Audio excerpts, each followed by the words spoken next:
Hello and welcome to trade with hello and welcome to trade with Paradox. तो Friday की closing मिल चुकी है जो कि एक्सट्रीम बियरिश है। अब यहाँ से मंडे का क्या व्यू रहने वाला है एंड ये भी समझने की कोशिश करते हैं कि नेक्स्ट वीक का ट्रेंड क्या रह सकता है।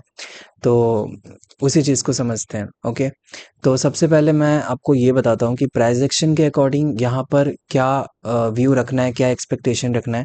मेरा पर्सनल व्यू क्या है, मैं दोनों चीज़ें आपके साथ शेयर करूँगा।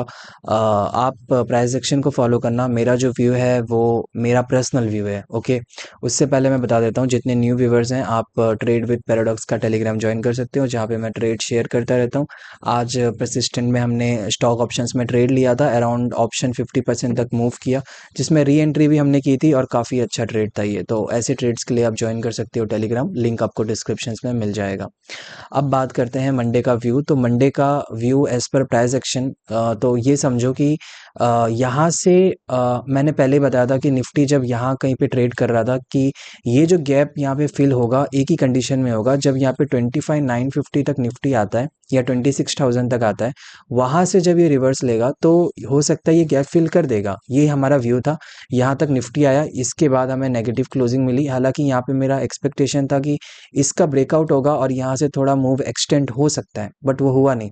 आज एक बड़ा गैप डाउन हुआ। अब इसके बाद क्या हुआ ना, गैप डाउन हुआ वो उतना इंपॉर्टेंट नहीं है। गैप डाउन के बाद डे लो के नीचे क्लोज हुआ, वो भी नेगेटिव।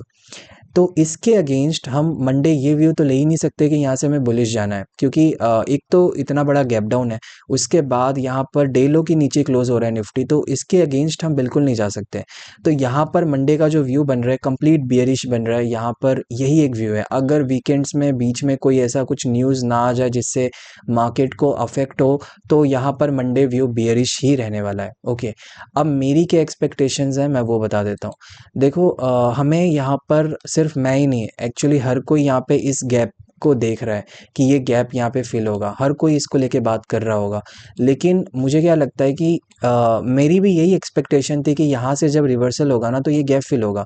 बट यहाँ पर प्रॉब्लम ये आ रही है कि बीच में निफ्टी इतना बड़ा सा गैप क्रिएट कर करके इसके तरफ, इस डायरेक्शन में जा रहा है, जो चीज़ मैं एक्सेप्ट नहीं कर सकता। मतलब मेरे अकॉर्डिंग ये था कि यहाँ से इंट्राडे ट्रेंड नेगेटिव होना चाहिए, जो एटलीस्ट 2 वीक तक एक्सटेंड होना चाहिए, या एक एक वीक या मोर देन 8 डेज ऐसा होना चाहिए। लेकिन यहाँ पर ये डायरेक्ट इतना बड़ा सा गैप लेके अगर ये गैप डाउन में यहाँ तक जाने की कोशिश कर रहा है, तो मुझे नहीं लगता कि ये चीज़ें पॉसिबल होंगी। मुझे लगता है जहाँ तक इवन आफ्टर प्राइस एक्शन की यहाँ से बियरिश व्यू है, फिर भी मार्केट मैक्सिमम 200 से 150 पॉइंट करंट मार्केट प्राइस से, मतलब करंट स्पॉट से नीचे जाएगा। उसके बाद वहाँ से ट्रेंड रिवर्स आ जाएगा। ये मेरी एक्सपेक्टेशंस है।